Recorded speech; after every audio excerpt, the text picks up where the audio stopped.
Hello, beautiful people. Welcome to 321 No Kidding. Bobby the Awesome here. Happy January 4th. I'm late today. I don't even have a good reason. I totally lost track of time. Did some of my mental work. Is that a term, mental work? Probably don't mean it the same way as other people, but did my meditation and watched my video lesson about perfect life and all the things, the things that make it so I can show up every day, or the things that are me showing up every day for myself, knowing that I'm investing in the future, even though we're really only supposed to talk about one day at a time in this world, right? I guess it depends on what your philosophy is. All right, what do we got for today's reading? I am fighting with my microphone here. Bear with me just a second.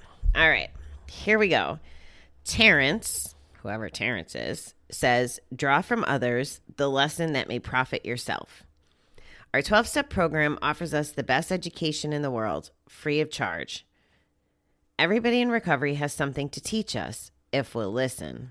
Each of us has a unique set of experiences and background, problems, and solutions to share. From each other, we can learn about recovery and about the world too. We can hear what it's like to live on the streets, even if we didn't lose everything to addiction. We can learn how others got their families involved in a 12-step program of their own. We can learn about the problems we may encounter at work, how to avoid them, and how to solve them. We can hear from someone who has been there rather than learning through relapse how it feels to be addicted to another substance or behavior, I will throw in there. The experience of others gives us a rare chance to broaden our horizons. We can learn how it feels to be a member of a minority, how to love ourselves enough to combat hatred, how to triumph from adversity. We can learn how it feels to be a member of a minority, how to love ourselves enough to combat hatred, and how to triumph from adversity. I think they skip ands, and that's why I always get tripped up on some of their language here. Sorry, guys. Most important, by listening to others with respect and love, we can learn to truly value other people, even those who are different from us. Today, help me appreciate the teachings of my 12-step program. Help me continue to learn. This brings up a really, really good point about learning from other people.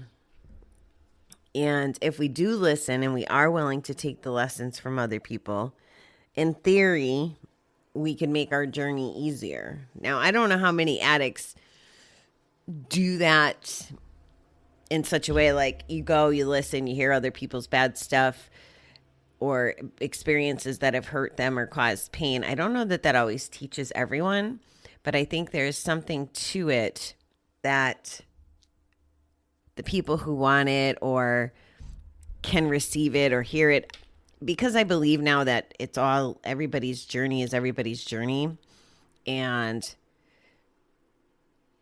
you have to be ready. And I don't know that we even get to decide when we're ready anymore. It's almost like,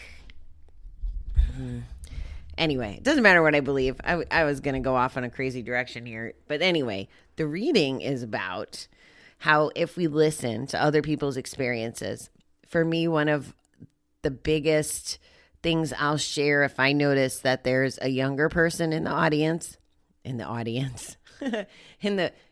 the room, in the group. I guess it depends on where you are and who your audience is. So that's probably why I'm thinking. If it's a bunch of seniors, I don't necessarily tell this story, but I talk about when I was in my early 20s and my first interactions with Gamblers Anonymous and with being in a gambling study, and how I remember sitting in a GA meeting and listening to this lady talk about losing her whole 401k. And she was in the middle 40s. And I remember her saying, she didn't think she'd ever get there. And I was thinking to myself, well, I'll never get there. I like to gamble, but I would never lose my 401k. And then fast forward 20 years, my story was very similar to hers. And I have since tried to share that. And there's someone who wasn't a kid, who was actually probably closer to a senior, that hadn't touched her 401k yet, was still gambling. And I shared with her, and she started going through her 401k too. So it can't always happen by listening, but we could be aware of it. Or maybe before the senior blows through all of her 401k, maybe it'll resonate that it's that scary of an addiction. It can control you that much that she's not alone. Maybe that's the secret sauce too, is sharing the experience, so that maybe she'd come back, when she starts getting scared about the money. Or I don't know how our brains work on the thoughts that we pick up. There's random times that things people have said in meetings just kind of show up in my mind, where I remember what they said, and it's helped me.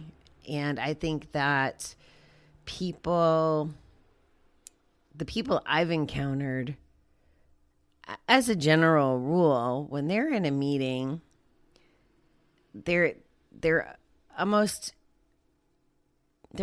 one of two spectrums, like there's the early recovery, and then there's a little bit more seasoned. So the early, they're like talking straight from the heart, the guts when they're sharing. It's all feelings generally flowing out of them, of, the pain and the struggles that they're going through in that moment.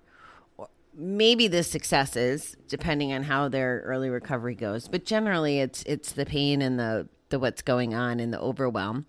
And then the more seasoned folks, yes, there's emotion, but I think there's a lot of deliberate thinking. And when they answer, this is what's also pretty cool about this. When they answer, because I find myself doing this, and I talk to you guys about this all the time, about how I answer a question today is different than how I would answer it a year ago or 3 months ago. And that comes from all those other people or other experiences or other shares that we've heard along the way that now get us thinking, whether we know it or don't know it. We take all that into consideration, and our perspectives start to shift and change. I don't know that there's like a magic button of when this happens, but it's really cool to take notice of it when it does happen. I know that's been a big piece of my journey with you guys, and with doing some of the research that I've done and going to the conferences and stuff. I've gone through different phases in my life of very black and white.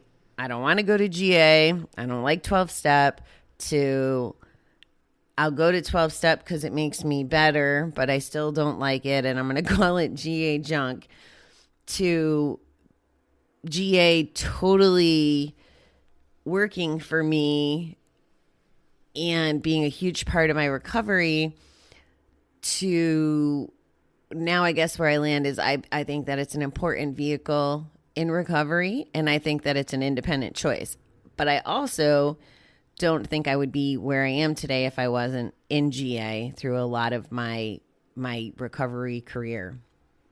And what's neat is how quick information travels nowadays. When you go into a group or a meeting or a Zoom or wherever you're doing your GA or your meeting, you even get more exposure and more information and access to more information and access to more different people's experiences. I mean, when I went to the last really international GA meeting, there was people from Australia, England, different places. And I don't remember the time, but geography and situation. So in Australia, they might not have been being impacted by COVID, but they were having all those fires. And that might create, well, I'm sure it did create stress. And those who wanted to gamble, maybe some did, or maybe some coped with it through XYZ, whatever worked for them to not gamble if the fires were stressing them out. Now, this is all just a hypothetical example. Maybe that's something that the person from upstate New York in the room hears, and it's a trick or a skill or an experience or a thought or whatever that then gets in my head, and maybe it's something that I can work with or through because that person told me. So it's really a cool place to be this technology age and even the COVID world, because people can communicate better amongst themselves and we can share information like this. It's bigger than just going to a GA meeting once a week. Now you can listen to podcasts. Here you are. But there's also other podcasts. And what's interesting is there's other podcasts from other countries too. So again, different perspectives.